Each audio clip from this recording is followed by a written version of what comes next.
Today could mark the biggest day in Ethereum, and of course the most bullish news that we've heard to date. This of course will play into, I think, the future of where the ETFs are going. We'll break it all down for you today. My name is Paul Barrow. Welcome back into Tech Path. I do want to thank our sponsor, and that is Coinbase. If you guys are looking to go into an exchange, maybe you're getting into crypto for your very first time and you're ready to make your first trade on Ethereum or Bitcoin or whatever it might be, check out Coinbase. Use our link. It's going to get you a little bit of crypto in return. You can earn up to $200 in crypto just by using our sign up link and get started in crypto. Maybe this is your first time out there and you're ready to go, because a lot of these altcoins are really kind of in a position to buy. So take a look at Coinbase, just use our link. All right, let's get into it today. A couple things I wanted to hit on was this article right here. SEC closes the Ethereum 2.0 investigation.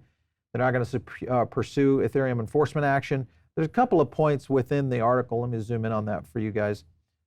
Today, the Enforcement Division of the SEC responded by notifying us that it's closing the investigation to the ETH2.0 and will not pursue enforcement action. In that light, our lawsuit also seeks or asks the federal court to find that we neither act as a broker nor an issuer of securities through our software offerings, MetaMask swaps, or staking. So this looks fairly bullish for Ethereum. I think in essence, you kind of look at where ETH is right now. Many people would say, well, this could be, the SEC lawsuit could be the thing that causes the ETH ETF to not necessarily fly. So that's out of the way, and I'll explain a little bit of what that means going forward. If you look at really when it was breaking, there is a little bit of a point that you should kind of consider here. The investigation wasn't just aimed at Consensys. It also covered a whole, trove of people, which is anyone who contributed code, anyone who bought and sold ETH. So it's really the entire ecosystem that is now out from underneath the situation with Ethereum. Now, what does that mean for other things like Robinhood's case or even Coinbase's case? Robinhood Markets, remember, they received a notice for alleged securities violations as a crypto unit. This was the Wells notice. Of course, that still has not been settled. We won't know if that's going to actually happen, but this is a good sign, at least, in the sense that maybe we're seeing a little bit of a lighter touch by the SEC. Stuart Alderati, though, not so convinced on this. Big win for Consensys, though. Question remains, does this mean that the SEC thinks that Consensys offers sales of ETH or not securities?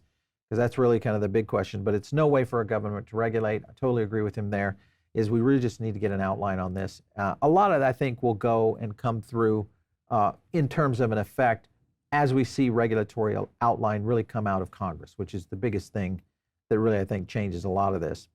Other things that are happening right now is the ETH ETF. And of course, this is the big one right here with the spot ETFs expected to be approved by July 2nd.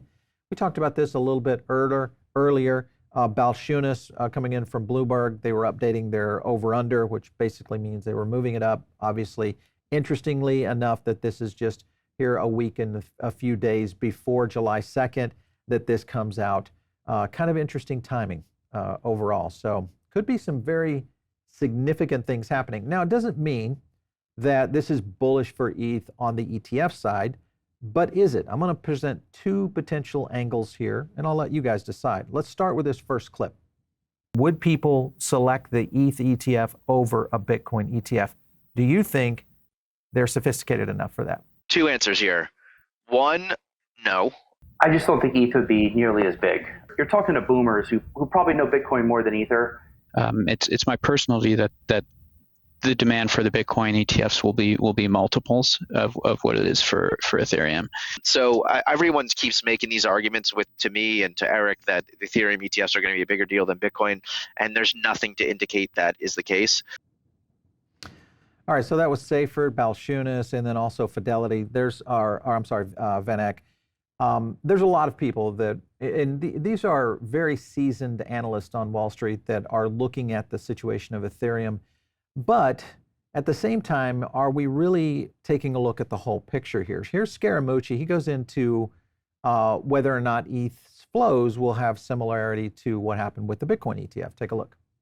What's your opinion on the best pitch for a spot Ether ETF? And if you're a baby boomer, if you're an old fart like me, this is probably the best way to access it, because you can just call your broker and buy it, and they can put the QSIP number and the security right into your account, and you can look at it and stare at it all day if you want on the internet or on your app. If you're a younger person, it's a harder sell because the returns of staking is, I think, quite lucrative. Will people buy Ethereum with the same amount of fanfare as Bitcoin? I believe that they won't.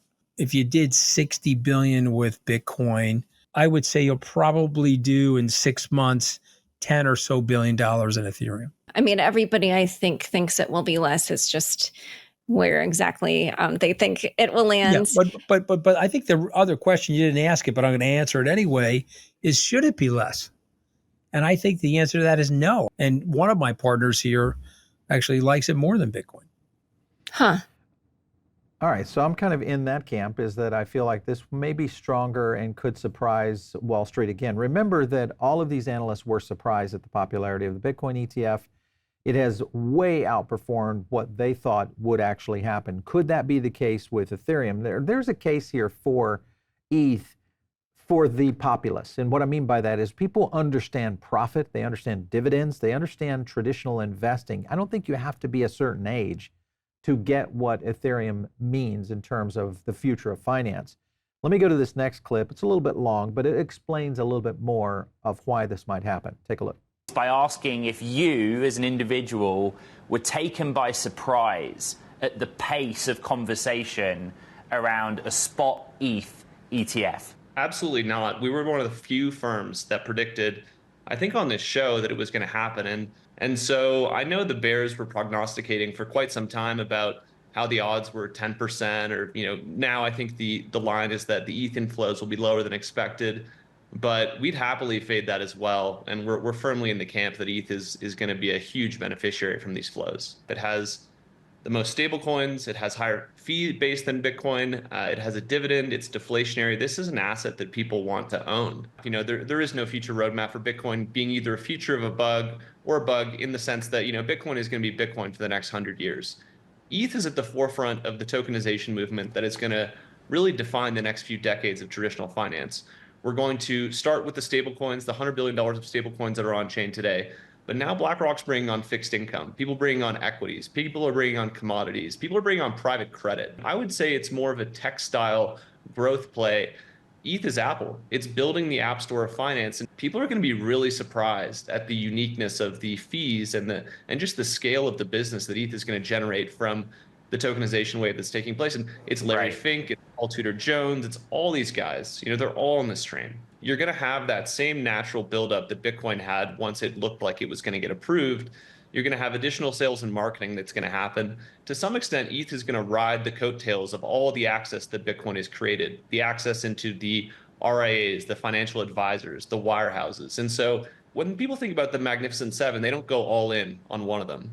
Maybe they do a peanut butter spread. Maybe they go overweight one or the other. 2020, Michael Saylor was on the scene. We were buying digital gold. That was going to be the only asset that we were going to buy in that bull run. And sure enough, ETH Bitcoin, the ratio between the two went up 3x in the span of 3 months. We manage just around $1.8 billion today. We're a venture firm at our core, but we play in the liquid markets as well. And we're one of the few firms that's bought 9 figures of crypto pretty consistently on open market exchanges over time. And I can tell you from firsthand experience that moves the price pretty meaningfully. And ETH is a much smaller asset than Bitcoin. It's a much more reflexive asset. There's much less of it available. If you have, even pro rata the share of flows to Bitcoin by market cap, that is going to make a significant impact in the market structure and flows of crypto writ large. This is kind of a surprising decision for a lot of people, the ETF, but this has always been baked into the cake for us. I don't really know where to go with the peanut butter jelly analogy. If you're talking about NVIDIA, you probably got a pretty thick peanut butter layer. All right, so you can kind of look at it. There's a lot to break out there. I think the key that many people get confused with Ethereum is that the masses don't understand it. And, I would argue that most investors don't understand AI. Most investors don't understand, the chip construct of what NVIDIA is building from a GPU standpoint. They're, of course, not in that game. They're in the game of understanding the framework of technology. And I think Ethereum can paint that framework in terms of a financial future. They laid it out there pretty extensively in that clip. And I would agree with that. I believe that is the future. I think we're going to see a much more marked position of Ethereum on this ETF. Now that you have the two key things that are starting to float into the market, which is where the average investor starts to pay attention. One, the SEC drops their lawsuit. First big step. Two, you got regulatory framework coming, and they know it's coming. And three, I guess, three things, is you've got the major political landscape that are all talking about crypto. So that all brings it to a head in the sense of it's safe. I'm ready to go. Bitcoin's already doing this. Why not go ahead and take a harder bet on something like Ethereum? If you look at just the demographics here, this is the generations. You know, obviously you look at millennials 81 to 96, aging out at 28 to 43. Gen X, mine, 44 to 59. Boomers coming in from 60 to 69, from 55 to 64. I think the investors that are going to come into Ethereum are going to come from all of these categories. Now, you're going to have some of the younger crowd that is a little bit more comfortable with going out and making their own trades. Sure, of course. But is that the bulk of the money? Remember where the big investments are being made. Big investments right now being made in probably more in the late stage millennial, boomers, and Gen X. That's where most of the money is coming in from. A couple other things that you kind of have to look at right here is how time-starved financial advisors are looking at other options. One of the things that I'm pointing at right here, average age of U.S. financial advisors, 56. Okay, so there is another scenario that plays right into Gen X. They're advising a lot of boomers and a lot of Gen X that have, in most cases, larger portfolios that could easily slice out, you know, a certain characterization of what they want in terms of the diversified assets, and go into Ethereum or even to a mix of ETH and Bitcoin. So I think that plays out in a very solid way for where Ethereum is going to be. Further into this, you look at just where Bitcoin's entry points have been done. Well, guess what? The Gen X and boomers have all come in at lower positions on Bitcoin, and not bad, really. You know, right now, in essence, they're outperforming the 26 to 41 crowd in terms of performance at entry price. So could that be the case right now? Remember, the value of Ethereum, I think, is still very, very low at under 3,500 bucks with where it has been and at the stage we are in right now around this technology, blockchain as a whole, especially as we look at tokenized assets and securities coming on. So if you think about this, and you say, all right, well, boomers don't really understand this. Why would they even listen to this? Look at some of the key people out there that are already moving heavily into this market. You got Bob Iger with Disney. He understands this. He's already been in several startups. He's also launched a variety of different projects that are all blockchain based. They've done test after test. Then, of course, you've got Tim Drapper. I would say he is probably the one guy out there in the market right now that has been pro Bitcoin, pro Ethereum for quite some time, and he is Silicon Valley staple. So he's talking to a lot of other investors in his age group. They may not necessarily get it, but they understand technology, back to my point. And I think that's the killer app that is going to play out within this. I want to go to another clip here because this is Tim Drapper talking a little bit further about this. Take a look. Web3 projects are you interested in, and why? People describe it in many different ways. Well, we funded Unstoppable Domains. They were the first. It allowed for people to own their own data.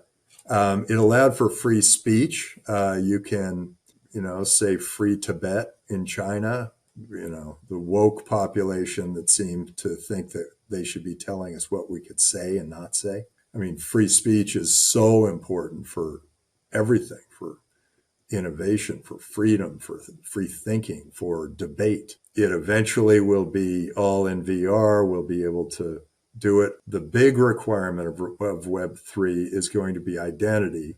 In fact, it'd be cool if I could show it, but I don't think I can do that. Let's see, how would that work? I think you can. Well, you could do a screen share. I think that, if you see at the bottom. All right, so Draper may not know how to screen share, but he knows what he's talking about when it comes to the future of where freedom is going to happen. Self-sovereign freedom, and especially around sovereign finance, which is what we're seeing really evolve around the world right now through blockchain, is a critical thing. And the way he explained it, it's very simple. And it's very simple, I think, for other people that are investors with large amounts of investment capital to understand. And I think that will be the future of all of this. So let's look at some of the activity around the market. One, of course, is coming in from Fidelity. This is Fidelity selling about 1,280 Bitcoin. That's 83 mil. They've sold 5,500 Bitcoin in 4 trading days.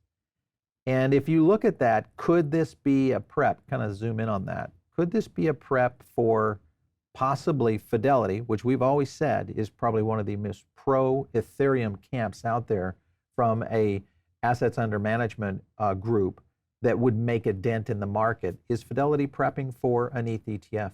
Maybe they are. So if that is the case, and if they're looking at the kind of investors, could they be the BlackRock of ETH? Maybe, or maybe it's BlackRock that becomes the BlackRock of ETH. Either way, all of this still very bullish, I think, going forward. Now, if you look at the charts, I'll look at Ethereum real quick. Didn't see a major move, but it did come back up and bump with a little bit of positive move last night, 3560 trading.